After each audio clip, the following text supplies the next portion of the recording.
ជំរាបសួរពុកម៉ែបងប្អូនមីងទាំងអស់គ្នាថ្ងៃនេះនាងខ្ញុំមកបង្ហាញបងប្អូនពីរបៀបធ្វើឆាជ្រក់ស្ពៃជាមួយនឹងសាច់ជ្រូក3ជាន់ចែកជូនបងប្អូនទស្សនាទាំងអស់គ្នា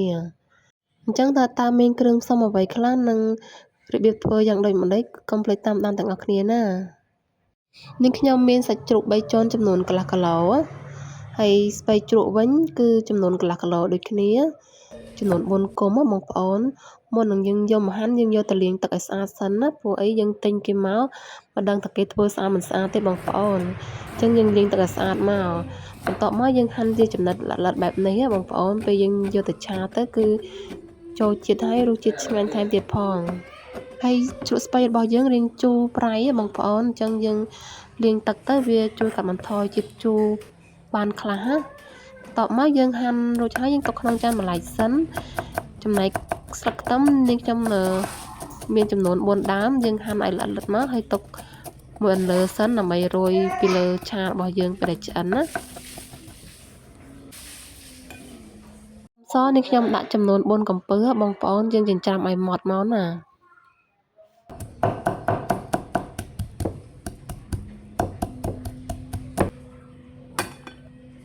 ចំណែកឯសាច់ជ្រូកវិញយើងហាន់ជាចំណិតស្ដើងហើយយើងយកទៅចិញ្ច្រាំមកបងប្អូនតែយើងកុំចិញ្ច្រាំម៉ត់ពេកព្រោះតើកាលណាម៉ត់ពេកគឺសាច់ល្អិតវាអត់តំណងហើយអត់សូវជាឆ្ងាញ់ទេបងប្អូនអញ្ចឹងយើង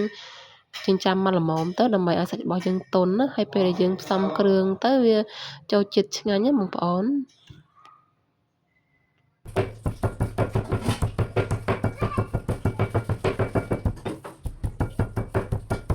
ចាបន្ទាប់ពីយើងចិញ្ច្រាំសាច់ជ្រូករួចរាល់អស់ហើយយើងចាប់ផ្ដើមឆាតែម្ដងជាដំបូងយើងដាក់ខ្ទះឲ្យក្តៅសិនហើយយើងរំលីងខ្ទឹមសឲ្យឡើងឈ្ងុយឡើងកន្លត់បន្តិចណាបន្ទាប់ពីឡើងកន្លត់បន្តិចហើយយើងដាក់សាច់ជ្រូកចូលតែម្ដងហើយយើងរំលីងសាច់ជ្រូករបស់យើងឲ្យឡើងឆ្អិនបន្តិចសិនណាបងប្អូនបន្ទាប់ពីសាច់ជ្រូករបស់យើងឆ្អិនបន្តិចហើយវាអស់ឈាមហើយបងប្អូនអញ្ចឹងយើងចាប់ផ្ដើមដាក់គ្រឿងក្រៅយើងចូលតែម្ដង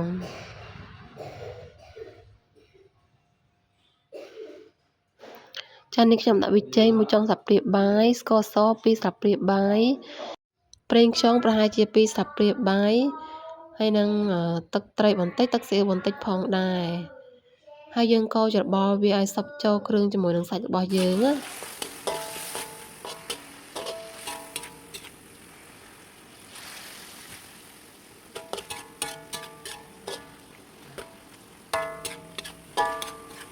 ចាប់បន្ទាប់មកយើងដាក់ទឹកបន្តិចទៅបងប្អូនដើម្បីរំងាស់សាច់របស់យើងណាចាយើងរំងាស់ប្រហែលជា2-3នាទីទៅដើម្បីឲ្យសាច់យើងរីងផុយបន្តិចណា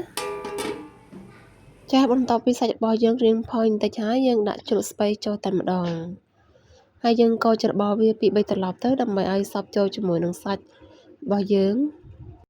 ចាបន្ទាប់មកនេះខ្ញុំដាក់ទឹកបន្តិចបងប្អូនយើងដាក់ទឹកបន្តិចទៅដើម្បីរំងាស់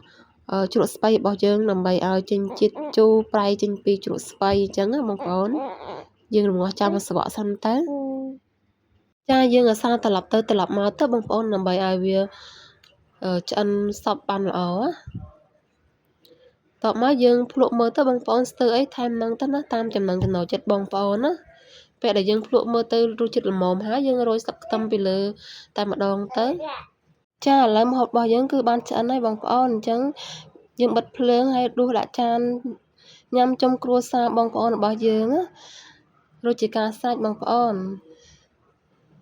ចាអរគុណបងប្អូនដែលតាមដានវីដេអូនាងខ្ញុំកុំភ្លេចជួយ like ជួយ share និង subscribe Channel របស់នាងខ្ញុំម្នាក់មួយផងដើម្បីទទួលបានវីដេអូជាច្រើនបន្តទៀតពីរបៀបធ្វើម្ហូបខ្មែររបស់យើងបើមានកំហុសខុសឆ្គងត្រង់ណាសូមអធិស្ឋានផងសូមអរគុណសូមជម្រាបលាជួបគ្នាវីដេអូក្រោយបាយបាយ